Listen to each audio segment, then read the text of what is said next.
And we're live. Hey people, how are you doing? Welcome to episode 178 of the Sports Therapy Association podcast.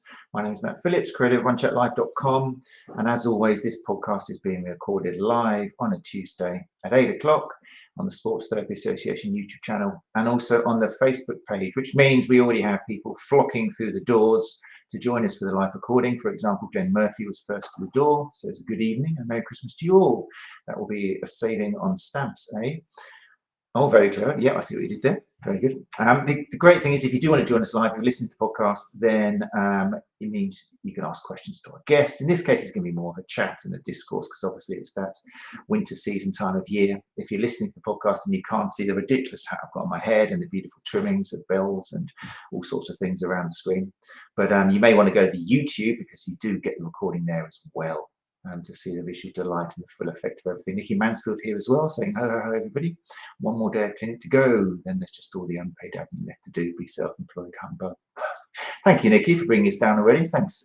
You're going to fit in well with Gary tonight for obvious reasons when I bring him up.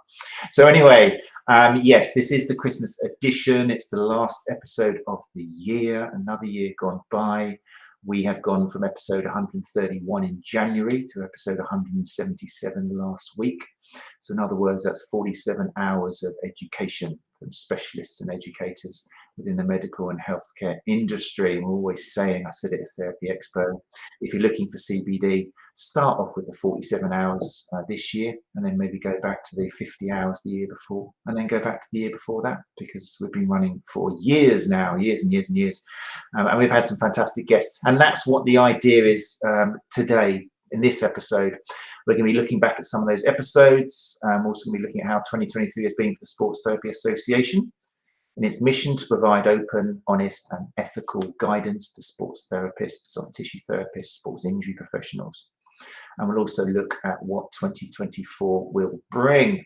As always, if you've got questions, then feel free. If you do ask a question, I can bring it up on the screen. For example, Alex Moore said, good evening all.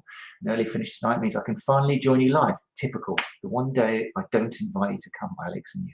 Now you're free, funnily enough. Right, that's it. January 2024, you're coming, Alex. So yeah, Nikki Mansfield has come back and also said, your baubles and trimmings look fabulous, Matt. Thank you very much, Nick. It's very kind of you to say. So there we go. Right, with me tonight, talking about or looking at the year and our year of episodes is going to be Gary Benson, founder of the STA. And like I said, if you've got any comments, feel free, any questions, and be part of this, because that's what it's all about, isn't it?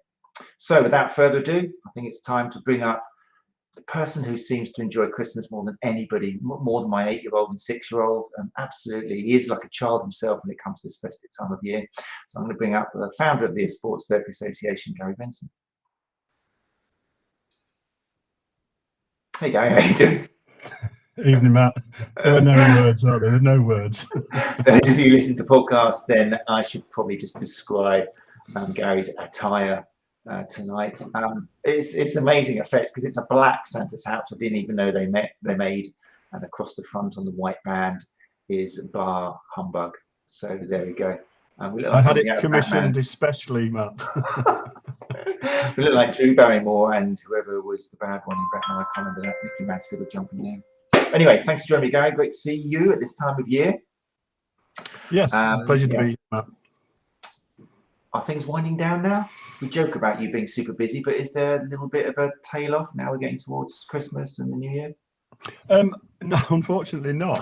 I do get some time off, but at this time of year, I mean, Jake's had a couple of meetings today with some of our partners, planning for next year ahead already, and we're going through the website. I had a meeting with the web host today to discuss plans we've got for the website. We're going to try and split it into a members website and a public facing website, simply because there's so much information and there's so many changes happening that I just wanted to create a more unique experience for the members, and then something specific for members of the public who are looking for information.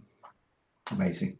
Yeah, it's not used enough, is it, the website? Just to remind people as well, if you're looking for a way to listen to this podcast, which you won't be if you're listening to the podcast, so it's really not the best place to say it, but on the STA.co.uk, if you go to the podcast link there, you've got links to Spotify, you've got links to Apple Podcasts, you've got links to YouTube, you've got links to Pocket Casts. There's plenty of ways to listen to us, but you're already listening to us, so that was a ridiculous waste of 30 seconds of our lives. But anyway, so I kind of wish we recorded the last 20 minutes of conversation we've had, Gary, but we'll get back to that. Hopefully we'll repeat quite a lot of it because it was really interesting, and it fits in nicely with how I wanted to start tonight's look at professionals. I just want to say it's impossible for me to mention all of our guests, 47 or so we've had this year, so we'll be running through it a little bit, and it's been quite difficult looking through who we're going to focus on, because everybody who comes on, we're totally grateful. There's no payment or anything in this. It's totally non-profit making organisation or association, and it's so we thank the guests with all of our hearts for coming and giving up their time for free, because really the only motivation is getting the good word out there and helping with education. And it was interesting when I was looking back at the year, we ended last year. I'm going to bring some stuff up onto the screen just to show it here. We actually ended last year with a focus on education. And we had in the studio, first of all, we did in part one movement therapy education with Mike Grice and MTE students. Anybody who doesn't know Mike Grice is one of the handful of people I can actually recommend you get involved with if you are looking to do any level of sports massage, sports therapy, to make sure you're getting an evidence-informed approach. And also the week after that, we had Anna Maria Mazzieri, also a very good friend of the STA. She is director of the ST school, who likewise are one of the kind of more contemporary, forward-thinking, evidence-informed educators who are looking people through level 3, level 4, level 5. So even back then, a year ago, we were looking at education and some of the faults, some of the things we should be doing better. And pretty much, again, we almost ended this year with another talk about education, which was in episode 168, the changing face of qualifications, who can we trust, which kind of stirred quite a few people up. People didn't realize how a lot of these levels appeared and where they come from, and also just a lot of the money making kind of reasons for creating the levels and things. It was quite a shock to some people, and we hope we didn't worry you too much, but I hope we were positive as well. But that's definitely worth an episode listening to, 168. But what I'm interested in hearing from you, Gary, because you're super, your background is very much involved in education and assessment and monitoring. Have things changed since a year ago? Are we in a better place, or have things just suddenly got more complicated? I definitely think there are more smoke and mirrors out there at the moment. And one of the focuses this year has been trying to control the information that's coming out about level 3 courses, and there's such a variety and variability in delivery, in assessment, in who awards qualifications, etc. But since COVID, there's definitely been an increase in the number of massage for sport or massage for performance awards. I won't use qualifications because they are not qualifications, they are awards. And I'm speaking to people on a sort of daily basis who are saying, I've seen a course, it cost me £1,495, but I can do it in 2 days. And I've seen another course which is £1,495 and I can do it in 10 days.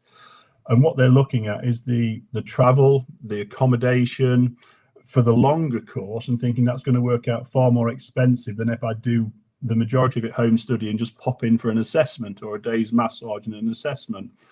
And what I'm trying to say to these people is, and what we alluded to in our conversation earlier, Matt, is, I see a fork in the road here at this point, and I'm trying to get it right in my own head before I make an announcement in the new year about how we're going to support level 3 soft tissue therapists, sports massage therapists. Because if a fitness professional, for example, wants to add another skill to their portfolio, then it might be entirely appropriate that they go and do a course with a fitness provider, and pay the £1,495 if they want to, and do the 2-day course if they want to. I can't police that, I can't stop that. and it might be highly appropriate for them just to do a bit of massage at the end of one of their sessions, or in place of one of their sessions. They might sell a package, and you know, the 5th and the 10th PT session is a massage, and that's great for them, as long as they haven't got any remedial intent. And that's my concern, is that there is already an overstepping of boundaries and working outside scope of practice. So the awards are generally called massage for sport or massage for performance, and unfortunately we won't be able to represent that type of therapist. Now, those who do a level 3 course at a further education college, a private training provider, a regulated qualification framework qualification, then we will continue to be able to support them. And I think it's important that we do have this entry level at level 3, although I am advising members who are at level 3 now, if they're wanting to work remedially, to upskill to the level 4. But it's, I'll let you explain the way you did, Matt, in our earlier conversation about, you know, where do you see the importance of these level 3 therapists who've done a bona fide training course? Where do you see their value in employment or employability?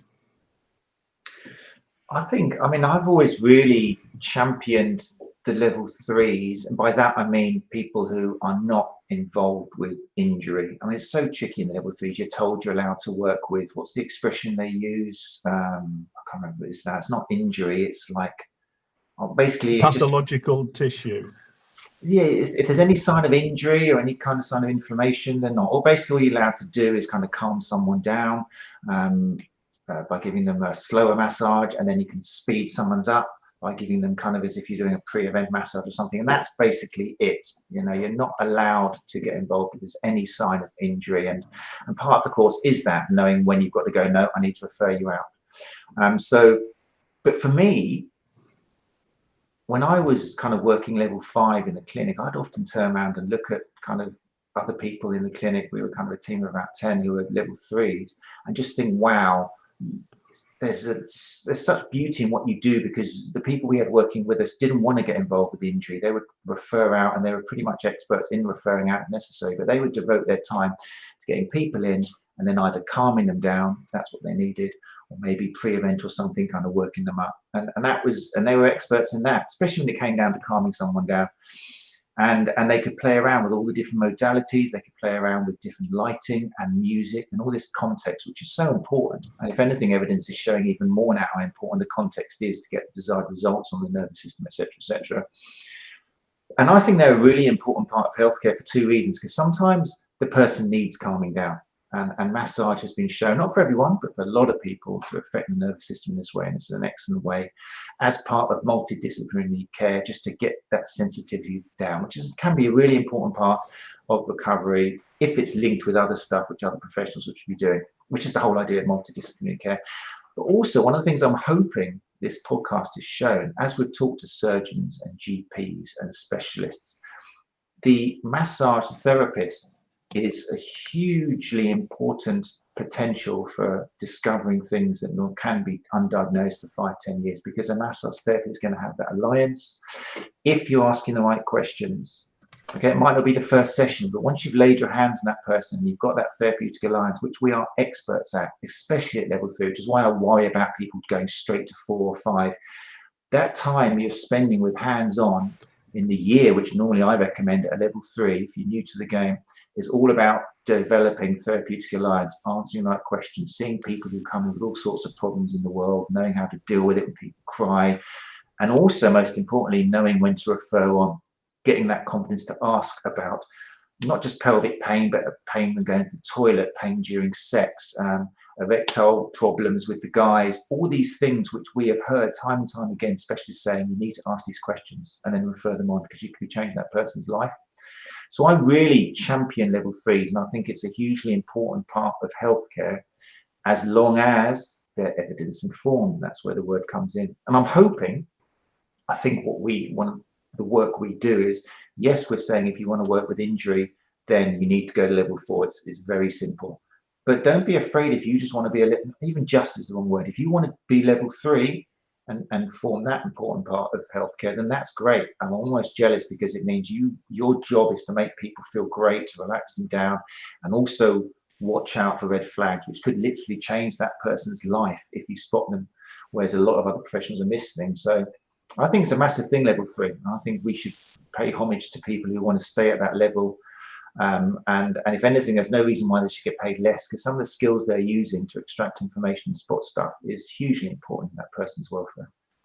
I think it's important to say, Matt, that if we look at the level 3 historically, pre-2009, then all level 3s did cover remedial aspects of training. So somebody might be referred to, and I get people ringing me up and saying, I'm just a level 3. And as you inferred there, you're not just a level 3. You found your comfort in working at that level 3. So we differentiate on our membership categories between old historic qualifications pre-2009, and then when it changed again in 2014. But, you know, the angst I have with myself is that, you know, we'll call this our industry, if you like, because we're kind of respected as being one of the professional associations now. We're not the new kids on the block. We're changing the way that people are being represented. But I think, you know, somebody in the industry needs to support these people who are sometimes missold a qualification. Mm-hmm. You know, they might go back to the training provider and say, look, I can't join X, Y, or Z association. I can't get insurance. You know, this award that you've given me or I've paid for is not fit for purpose. Now, where do those people go? And I think we have a duty to maintain our independence at the STA, to be able to give ethical and honest guidance to these people. And if necessary, we might have to advise them to upskill to level 4. But it's, you know, who else are going to represent them? And it's, you know, we're not for profit, so we're not commercially driven. Course providers are sometimes more commercially driven than they're worried about standards. So that's a fine balance I have to sort of strike, and that's why I'm thinking of the changes on the website, that I can have a special section for people who've got level 3, and where I can explain the historical changes, the changes in scope of practice. But I had a conversation with somebody a couple of months ago, and they'd done one of these online courses, you know, you see for £29, you know, and it was a sports massage diploma. And it was just an information repository, and you just filled in a quiz at the end of every session. And they said that they'd had an incident where they hadn't fully understood contraindications, and somebody had come in with calf pain. There was a lot of redness in the calf, and they thought, well, I can just massage this away. And unfortunately, the client ended up in A&E because they'd mobilized a thrombosis. And you know, it's very serious for them, and it had put them off the industry, and they were ringing up for advice about how could they get upskilled, how could they increase their knowledge. And I had to say, well, it's about doing a course. You know, would you go and see somebody for a massage who'd done an online training course? And they answered no. I said, well, why do you expect them to come and see you? So sometimes my job is to signpost, much like this web chat does, to signpost the appropriate people. Yeah, definitely. I mean, it's, for me, the training on a level 3 has always been getting your hands on different people, embracing variety, is realizing everyone's different, and that's what it should be. You know, even if you're introduced to kind of like a postural analysis, okay, again, you're not leading this towards any kind of remedial work, but maybe it's just doing a little analysis on that person to have it in your notes. As soon as you start having 3 or 4 or 5 different bodies in front of you, you naturally, unless the teacher's a bit of a guru and telling you, see, they're all the same, can you feel it, can you feel it, you'll start realizing that everyone's different shapes and sizes. And that's such a valuable lesson to learn at a level 3. And then, of course, the idea of case histories for me is, again, seeing different people coming in, maybe seeing some common themes of, I don't know, lack of sleep or nutrition, stress, that sort of thing, because we know that can be linked with pain. So all of these ideas of, we're just going to teach you how to do the 5 different types of massage and you get a certificate. That's missed what is great about massage and what can be done, because it should really all be about subjective, a little bit of objective as well, to look out, obviously, important stuff, red flags. It's not just learning difference between different types of massage stroke. That's an important part of it. But yeah, level 3, if anything, should be one of the longest courses with the most amount of case histories, because you are learning variety and variability and different types of people, different personalities, and learning to deal with people, with the general public. It's hugely important. So yeah, sometimes it's difficult for an educator, and hypothesizing now that XYZ training company in York, for example, wants to run a level 3 course. They want to include some business training, they want to include some marketing, they want to include some pain science, they want to include all of the the hands-on passive modalities, and they're sort of saying, well, I need 12 days to deliver this successfully. It's very difficult for them to compete, even at the same price point, as somebody who's doing this in 2 days. So I think as a consumer, we have to be more diligent. We have to do our research. We have to speak to people in the industry, and if anybody's listening is contemplating doing a course, by all means get in touch with anybody at the STA. Post on our pages on social media if you need a response, but ring up all the training providers, get to understand the differences, speak to the actual tutors, find out what you're going to come away with, and make sure that it's going to meet your needs. Because it saddens me that I have a regular conversation with people saying, unfortunately, we can't represent you, it doesn't meet our minimum standard. I can give you guidance where to go, but in all honesty, they've been missold an award. I think key word there is guidance. That's what we've been trying to do from the beginning, isn't it, with the STA? It's giving ethical, honest advice, which isn't kind of biased towards certain providers or not selling courses or anything. And it's really needed in our industry, because again, a lot of people who get into level 3s, let's say, it's because they want to help people. There's massive altruism there. They're not doing it to make loads of money. They're thinking, I really want to help people. I did a little bit with my gran, she really benefited from it. She can move her arm again. I want to do this professionally. I want to help people. So that sort of personality, I think, can be predisposed to thinking, wow, if I do this course, I can really help people. I wonder whether the drive for these courses is not so much I'm going to make more money out of it. I think it's because I really want to help people. So it does make it double sad, when people spend their money, because I think it's really going to help their clients, and then ultimately they learn the hard way that it's not. So, and I think there's another point that goes on from that, is that when you have got your level 3, I like you advocate spending some time working with different body types, different people from different sports, for example, and understand how touching people nicely has a different effect on different people. But all too often they will come out of the training center and they say, here's your certificate, well done, you've passed. Would you be interested in our CPD course next month? And sometimes we have to restrict ourselves from going down that route and stacking skills and just hone the touch. And every one of our guests, or most of our guests, have said this year that our members have the luxury of spending up to an hour with people, where sometimes health professional, they might get 15 minutes or 20 minutes. That extra 40 minutes, 45 minutes that we can spend with them, that's doing what you inferred, Matt. It's building that therapeutic alliance. It's building that trust and that relationship, so that if you do identify that actually I'm not the right person for you because something's happened, some of the subjective information you've given, has taken it a little bit outside of my remit. But what I am going to do, I'm going to signpost you to an appropriate podcast, a web chat, or another professional. So I think it's important that we understand our remit, and we understand when we have to signpost on. Definitely, without doubt. And that should be one of the kind of really heavily weighed on a level 3 is learning how to communicate.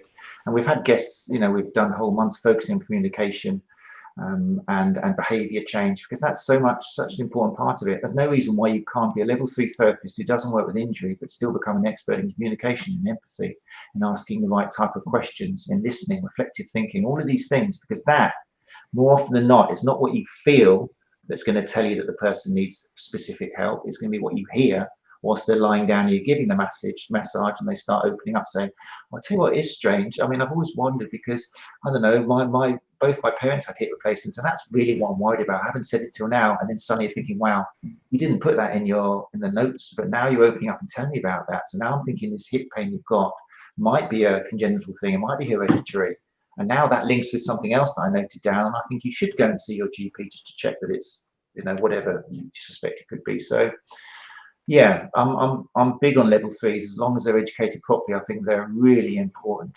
foundation. You've raised a really important point there, Matt, is, sometimes when we do a subjective consultation, we get to hear the answers that they perceive we want to hear. And I always said to our members, and it's something that I used to do, I used to have a little box on my form on the front page of the form, if you like, for supplementary information. And if somebody then disclosed to me that both their parents had had hip replacements in their 50s, I would go back to the consultation sheet. I say, excuse me, I'm just going to add this because I think that could be really important. I'll add that piece of information. I'll get them to initial and date it next to that piece of information. And I suppose that covers yourself really. If in a court of law later on, they're saying, well, you mistreated me, or so, well, actually, at the time, my clinical reasoning was based on the information you gave me on the, 19th of December 2023. You gave me some supplementary information, which meant that I then decided that I would signpost you or refer you to somebody else or send you back to your GP for a second opinion. And I think that way it covers us, and it makes them realise then that the importance of giving all of the information. Very true. Yeah, the business side of it, you need to look after yourself as well. Alex has raised an interesting question, the internal question, the holy grail question here. I'll just bring it up on the screen. So Alex Moore says, excuse me, how can we protect people who want to sign up for a level 3 course and choosing one of these courses which won't be suitable? Often they only come to us when they realise the course wasn't suitable. Yeah, it's tricky, isn't it? It really is hard. Well, I think I said this when we reflected on the Therapy Expo. Sometimes we have to learn the hard way. Sometimes we have to learn the hard way repeatedly. And I think sometimes these negative learning experiences will set the tone for any future decisions that we make. And I know it doesn't help with marketing a good course, but if it was me, I would say,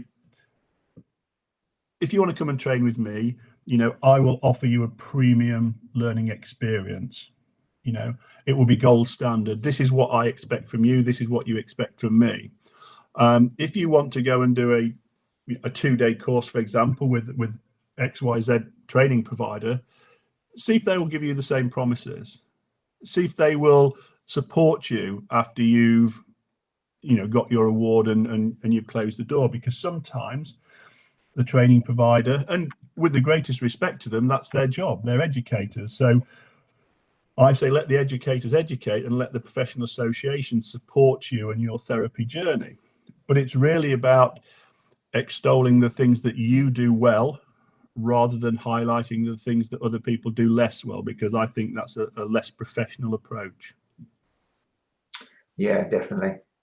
And when people have, I've members of different forums and Facebook groups, and it's so sad when we see somebody did have a bad experience and now they've just given up. They're like, oh, it's all a waste of time, and they're all just conning you, and I've gone back to plumbing or something. And it's like, oh, it's such a shame, because the fact you wanted to do this, yeah, you've had a bad experience. So I think it's important that we do, hopefully that's what we do. We do support people who have made the mistake, and the most important thing is make them realize that what they learned on that £2,000 course hasn't been a waste of time at all. Just because the narrative is slightly different, you've still done your contact with people, you've still got your clinical hours in there, you've still learned this, you've still looked at the contraindications. All we need to do is tweak a little bit the narrative and the mechanisms of action and that, and it's still there, don't worry. So I don't think any of the courses is a total waste of time. It's just finding these people and hopefully just, signposting when they need to change a little bit. It's anything in business, Matt. If you differentiate yourself by offering a cheaper price point, the expectation of the user is then proven to be lower. If you want to set yourself apart from mid-table mediocrity, then you've got to charge a higher price point. And in some ways, and I've been in business, on and off for all of my, since the early 90s, and I've always gone on a higher price point because then it motivates me to provide that extra level of service. Whereas if you go in at a lower price point, oh, I can get away with this, I can get away with that. I strive for 100% in every test that I do. If I aim for 70%, I miss my target. If I aim for 100%, I miss my target by roughly the same percentage, but I'll still achieve more. So if you are marketing a course, market it above the price point of everybody else. Set yourself aside as a premium provider. You know, go on social media, you know, talk about it all of the time. Talk about the things you do well and leave the less well done things from other training providers behind. Excellent. Right. Well, look, we're halfway through the show already. So I think what we're going to do for the rest, I mean, a lot of the episodes which I highlight now will draw on what we've talked about and hopefully show what we try and do through the podcast and 47 or so episodes this year. Again, apologies if you have been a guest and I haven't or don't spend much time on you, or maybe I don't even mention you, but we've only got half an hour, so it's been tricky, but I do value you all. I wanted to start talking about, you know, one of the things of education through the podcast is having important guests who are fantastic educators, and often from other parts of care, because that's how we do form part of, we're not allied health professionals, but we can still form part of this multidisciplinary approach. And a lot of them want a quality soft tissue therapist to work with them, and a lot of them do in their clinics have quality soft tissue therapists. So we did at the beginning of the year, and especially the first few months, do focus on different parts of the body. We did it that way and then got specialists in. For example, I'm going to bring these up on the screen for those of you who are watching on YouTube. I mean, this was a particularly good episode which highlights how with a little better quality information we can really change lives. Now, there's plenty of examples with this, but this episode on hip dysplasia, those who listen to the podcast, you can't see. But what I'm talking about here is episode 132, which is part one of our focus on the hip. And it was with Holly Soper-Doyle. It was around January the 17th, I think it was recorded. And Holly Soper-Doyle is the hip dysplasia physio. Find online, find the website, hipdysplasiaphysio.com. And it talks about hip dysplasia, which is something which, if you are level 3, then you probably haven't heard of. If you're level 4, you probably haven't heard of. If you're level 5, you haven't probably heard of. If you're, as Holly was explaining, if you're a physio, if you're a degree, if you're doing a master's, you might have been lucky to have one slide on it. And that was really warming. It's a common theme in the guests we've had, in that a lot of the misinformation, a lot of the stuff which is glossed over is happening not just to us, the physios who often we look up to and think, wow, they know everything, we're never going to be a physio. They don't get it either. Okay, there's common things. Hip dysplasia is a really good example of it, but it particularly affects us because, just for those of you who aren't aware of what it is, then we're talking about a condition where traditionally we thought it was the shape of the acetabulum, so the hip socket and where the femoral head fits into was too shallow to support the femoral head, and then often it leads to labral tears and things like this. But Holly was pointing out that it's not just so two-dimensional. It can be not just the shape of the acetabulum, but can also be the shape of the femoral head, and then you've got posterior, anterior, and global versions of it. So it's really a 3D thing. But the really interesting thing was this topic of masquerading again. And we do, as soft tissue therapists, including level 3s, get a lot of people in who are suffering from hip pain. Oh, I can't lie on my left very well. And we do our assessments, and we may decide, oh yeah, you just got a little bit, you just need a bit of a massage there, or maybe it's the hip flexor really tight. We've done a Thomas test and we've decided the hip flexor is very tight. This episode with Holly was really significant because I think a lot of soft tissue therapists do get obsessed with stretching because basically that's all you're taught, with your special tests involved in different ways of increasing joint range. And this was a good example where in hip dysplasia, the hip flexors Holly was describing, and you'll have to go to the episode to hear it, you know, better than I'm going to explain it, but the hip flexor is basically staying tight, it's staying guarded because it's holding that femoral head in the acetabulum to guard it, to stop it from causing labral tears and damaging the cartilage underneath. So if you are a therapist who feels, oh yeah, you notice this person's got really tight hip flexor, and you start doing your stretches and things and massaging the hell out of it, and even trying to do one of the old traditional hip flexor release, whatever it's called, that kind of thing, pressing down into it, or the person's in significant pain, then you're going to be making this even worse. Not only are you not helping this person discover they've got something which typically goes undiagnosed for 5 years, but also you are making the situation worse, and they're going to be in even more pain and issues.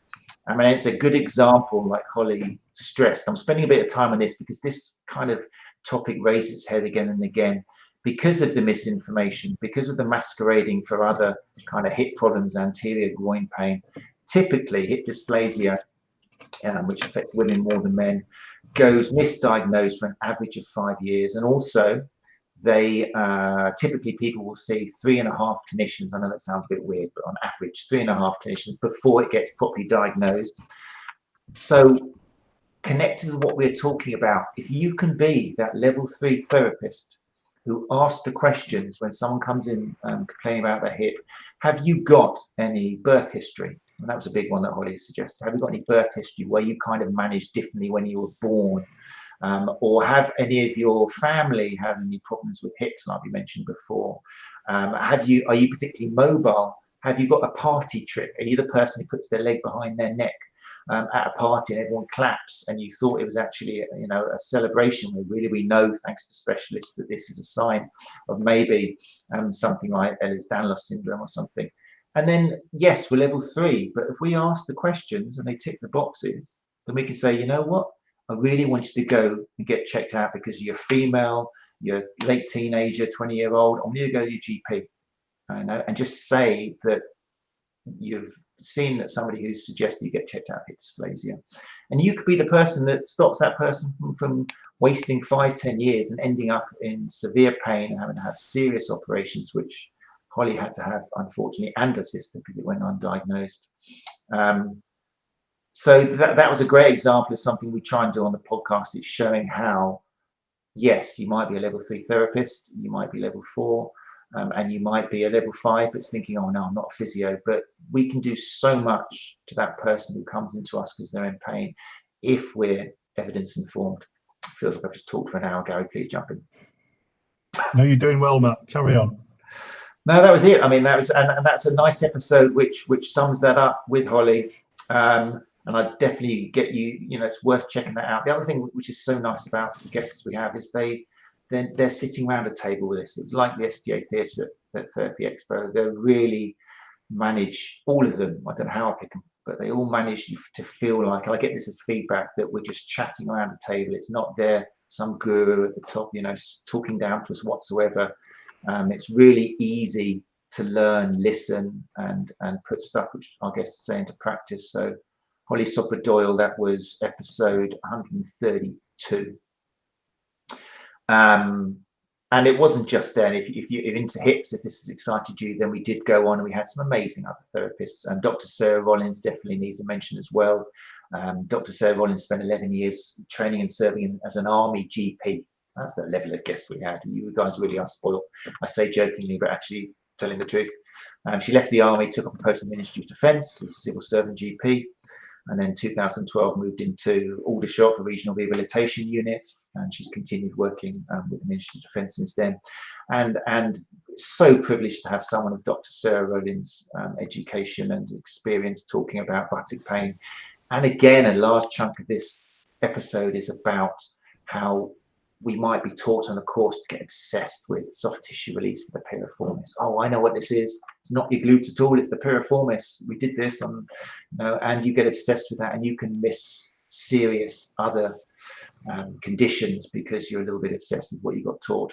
And Sarah does an amazing job as well about talking us through the anatomy, which is a topic that's come up again and again, how the 2D anatomy we often learn needs building on. It needs to be turned into 3D and function. So that's a great episode as well, 133. And then Sarah was back again at 134 with her co-worker Eemer Acton to talk about a really interesting case history, which is worth checking out as well. And I think, yeah, I need you to start talking now, Gary, because my voice is going. But I hope they're just good examples. Yeah, I think one of the things you mentioned there, Matt, was about the Therapy Expo STA update theatre, and we've got the data now for all of the guests who attended. And I say all of the guests, they were the ones who sat down and were scanned in. We haven't got the data on the hundreds and hundreds of people who were standing on the periphery of the theatre listening in. But what what I've noticed over the past 8 or 9 years we've been going to Therapy Expo in Birmingham is that our audience has changed somewhat. About 60% of the people who attended were allied health professionals. Now that's a measure of the success of the information that we're giving out and the quality of speakers that we're having. And it's fair to say that the STA, it was embryonic 10 years ago, and the whole idea was about not leaving people feeling isolated, but along with that was about changing the way that people, therapists, the wider therapist population are represented. And it's humbling to see the amount of change that's come about because of things like our podcast. Other associations are now introducing online learning platforms and learning mornings, evenings, etc. People are copying or mimicking our competitions, our giveaways. So we are, as Vernon said there, the whole team is doing a really good job at upping the game. The bar has definitely been raised with professional membership representation, and I speak to people on a weekly basis who come to join the STA on the strength of listening or watching these live webinars or listening to the podcast later in the week. So long may it continue. We've got good plans for next year already. We're going to have a follow-up on the qualifications one, still compiling information on that. We've got one of our STA members wants to come on and talk about the success he's had. He worked with the IOC and the Team GB, and he's now setting up some facilities, some training for neurodiverse children. So he wants to come on and talk about that. So, we're not just talking about soft tissue. We're not just talking about sports therapy. We're talking about things that can make us better. And, whether we go into level 3, level 4, level 5, the only thing that really changes, in my opinion, is the depth of knowledge and understanding. And if we can give these snippets of information to our members and the wider sort of therapy population, so that they can be signposted to the right person, then I think we're doing our job really well. Definitely. It's become difficult, us talking about this with silly hats on. I'm conscious of you saying such amazing things. Unfortunately, people in the podcast can't see us because the quality coming out of your mouth is not linked with what you look like at the moment. We've got a little snow coming down from this kind of tinsel around the screen. But anyway, no, hopefully on the podcast it's all making sense. Another topic which is very topical, that's terribly put, but yeah, women's health.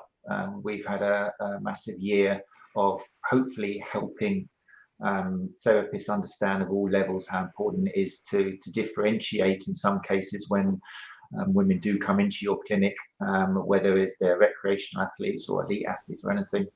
And we've had quite a few episodes highlighting that. So I just want to single out a few examples of that for people. One person I definitely should bring up, mainly because she caused the biggest bottlenecks I've ever seen at Therapy Expo, was Michelle Lyons, who was hugely received, absolutely amazing. For those of you who aren't aware of Michelle Lyons, she's women's health physio and creator of celebratemouliébrity.com. And like I say, deserves a special shout out. Incredible educator. She's been on the show two or three times now. And it's so worth checking out, really. If you only walk away from this podcast and decide to check one podcast, then please listen to anything by Michelle Lyons, because half the people you see, or probably more statistically, I think, are going to be female clients. And Michelle has got some amazing stats for you from research, quality studies, some of the things she says. For example, I'm talking about episode 141, which is part of our focus on lower back pain. So we started a new month with a focus on lower back pain.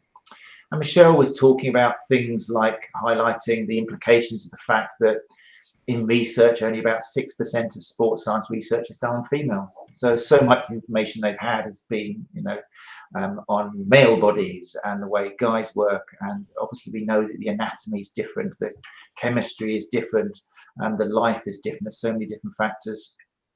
For example, Michelle was pointing out that studies show 95% of women with back pain have got pelvic floor muscle dysfunction. we kind of think, oh, it's something which some women might suffer from, but 95% with lower back pain.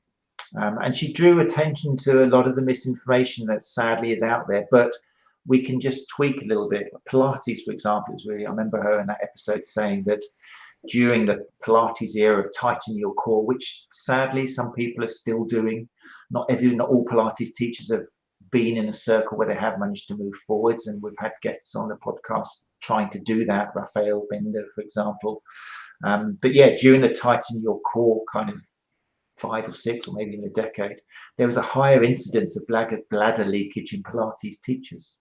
You know, it kind of went not talked about, but this whole idea of tightening, and Michelle went on to talk about how a lot of the time we need to actually relax these muscles rather than trying to do exercise to tighten them. A hugely important episode, which really will spark, because of the way Michelle talks, will spark your interest and your appreciation of how when a female client walks in that door, you need to change the chip a little bit. The same way that I could say Angela Jackson does with younger athletes or children. Your chip needs to change because you're now going to work with the person in front of you, which in this case may be a younger adult or a child who is going to have totally different considerations than an adult. Children aren't just small adults, totally different. So yeah, that's a shout out for Angela Jackson there as well. And also in that hip, I just want to also say thanks to other people we had on the show. Dr. Dora Papadopoulou was a fantastic episode. A consultant and surgeon, and she talked all about the conservative treatments that surgeons should be trying to exhaust before they go in and start cutting and shortening tendons and things like this. Really great insight into surgery to do with the groin, and the fact that not all surgeons just want to get in there and chop things up. You know, she's a fine example of somebody who's really trying to help avoid surgery at all costs. So that was a really good episode. And then we had the man himself, Benoit Matthew, as well, which was a great hands-on treatment of sports-related groin issues in STA 50. I missed Benoit at Therapy Expo this year, but yeah, I believe he was packed out as always. So that's a fantastic episode if you're into the hip as well. Episode 150. Over to you, Gary. What are you thinking? Interesting segue there, talking about women's health. One of the things we're working on at the moment is the WIST podcast, trying to develop that next year. Historically, Dr. Fiona Higgs has been leading that. She's quite busy with work at the moment, so capacity is a little bit lower. So I'm cordially inviting any STA female member who wants to be a member of a panel. And what we're going to do, we're going to host them via Zoom. We're going to have panel talks. They will be recorded and go onto the STA members website.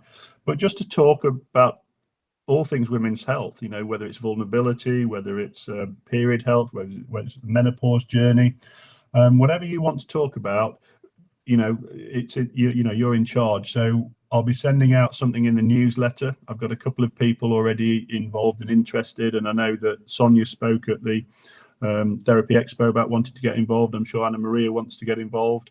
We've got Bethan, who was on a couple of weeks ago, and Georgina, who develops all of our resources for us. So some interesting things coming on. 50% of our members are female. We need to do more for them. I'm accountable for that. I'm not the appropriate person to lead that, and that's why I'm empowering some of our female members to do that on our behalf. Most definitely. And also that reminds me as well, I mean, it takes a lot for people to come on the show. Before we started heading towards Therapy Expo and inviting guests in on the first Tuesday of the month, we would have an Ask Us Anything episode where we invited STA members and regional reps to come up and just answer questions. And first of all, I want to say thank you to kind of the 7 or 8 or 9 people who did actually, you know, decide to come in and join us. So thank you to Danielle Peters, who came in a couple of times for us. Nikki Mansfield, who I think is in the house tonight. It's great to have you up there and sharing your experience. Scott Lyons, obviously, who a lot of you know from Therapy Expo. Benjamin Mace Crosley, Ryan Smith, Simon Webster, Cassie Waldy, Tim Grigg, Mark Povey. All these people came up and shared their experience. And for me, I really like to get these working and happening once a month, because the feedback we get from other therapists when they hear fellow therapists talking about their experiences and giving their advice when it comes to clinic management, leasing, credit card payments. It's great feedback. People love it and they want more. But it's ironic because people want it, but not many people have got that confidence to come up and jump onto the show. Hopefully, if you listen to a few of these podcasts, you realise that we're not it's not a very polished kind of, what's the word? I don't know. We're very relaxed here. It's very chilled out. And as long as you've got a good microphone and internet connection, well, not even a good, as long as you've got a microphone and a webcam, we do a little audio and visual check beforehand to check that it's all working anyway. But we really do encourage STA members. It will be great for you as well in terms of maybe just a bucket list, having the confidence to come on and just talk. All you're going to be doing is talk about your experience in your clinic, and people really want to hear it. So for STA members, Matt, we have this every week. On a Monday, 1 week, we have with Scott and Alex, who's in the audience this evening. We have an accountability session. So if you need direction, then that's the one to join. Mondays 12 to 12:45. And then we have the general coffee evening chat every other Wednesday. So Monday 1 week, Wednesday the following week.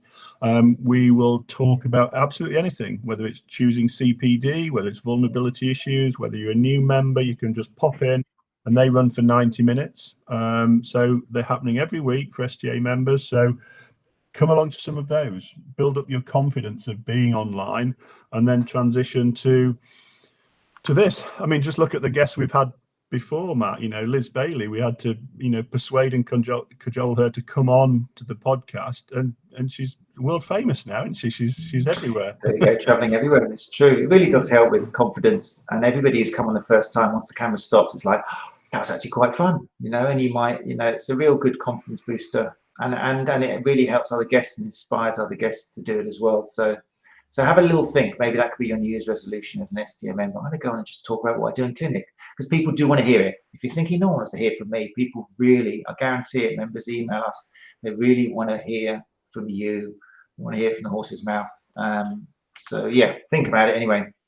Right, we're getting close to time. I just want a few more shouts out and a few little signposts towards episodes here. We haven't had time, like I said, to go through them all. But we also had episodes on mental health this year. We've talked about that a lot, thanks to guests, for example, such as James Chapman. A shout out to James Chapman of All About the Mind, who's an instructor for MHFA, which is Mental Health First Aid. That was episode 136. Alistair Beverley was a fantastic individual, talking about healthcare for learning disabilities. He is the ldphysio.com. It's an amazing episode 137 with him, which I encourage you to have a little listen to. In that, he was talking about diagnostic overshadowing, which has implications, as he talked about at Therapy Expo, not just for person with learning disabilities. The backstory to this was tragically, Alistair's own brother, John, died from a hernia, which sounds ridiculous, but John was born with Down syndrome, and he had symptoms. He went into hospital, I can't remember how many times now, but probably 3-4 times, and was sent home each time because they thought it was just something to do with having Down's syndrome. And they sent him home, and it turned out to be a hernia, and he died from it because of this thing called diagnostic overshadowing.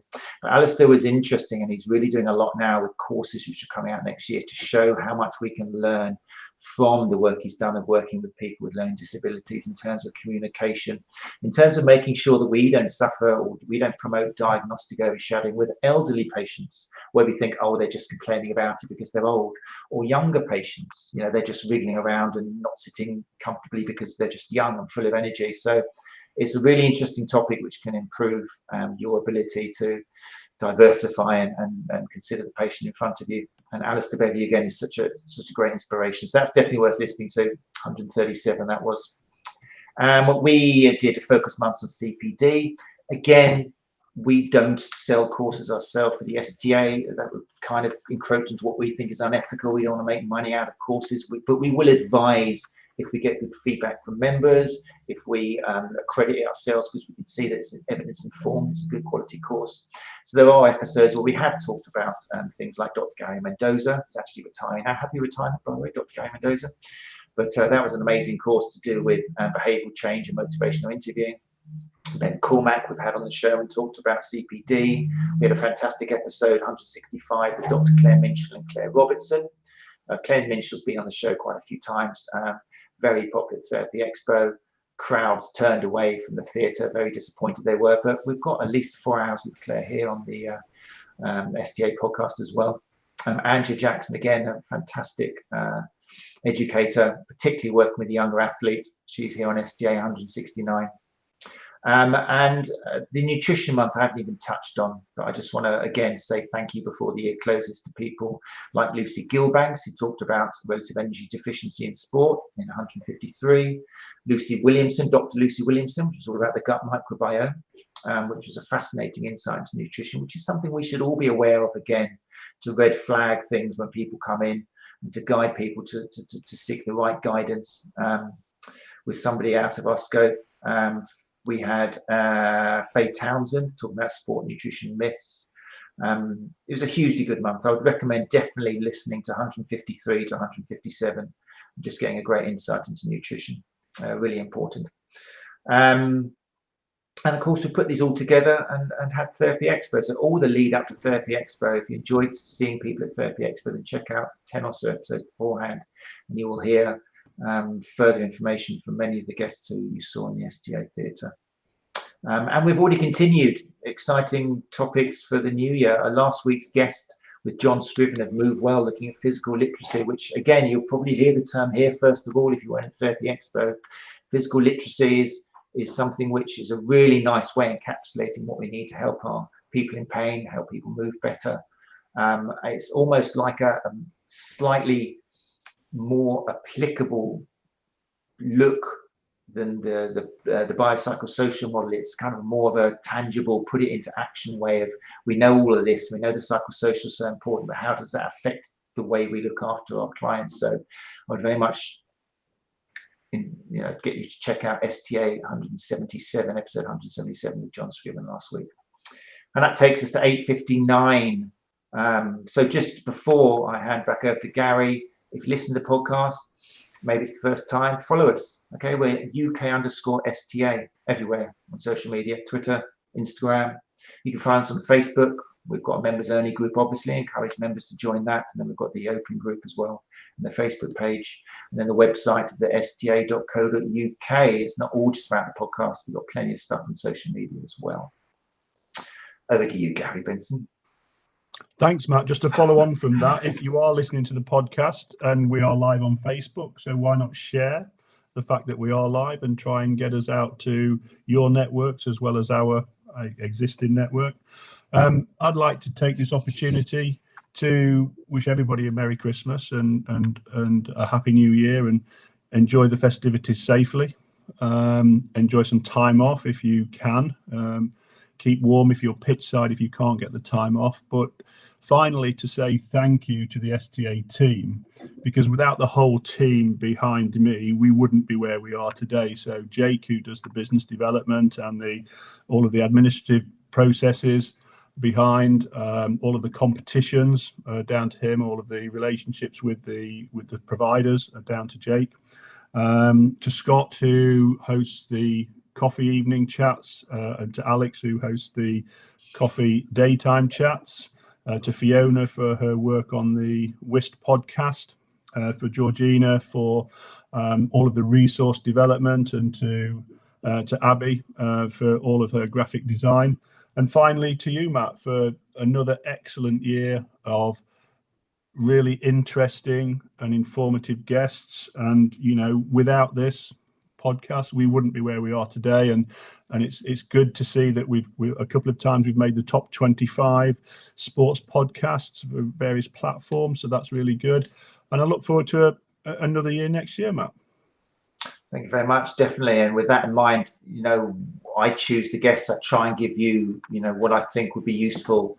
Not for everybody. It's very specific, and hopefully people can pick what helps. But if you've got any ideas that you think, any guests you think you'd like to get us on, then put the name our way. Just email Matt at the sta.co.uk, and we will contact this person and see if we can get them as a guest on the show. You know, we definitely want to make sure that we are giving you what you feel and you'd like to see and what could help you as well. So make sure you do contact us, communicate with us. Next week there won't be a show. It's the 26th of December. We'll all be recovering obviously from Christmas Day still, with bloated stomachs lying somewhere in a corner, covered in crackers.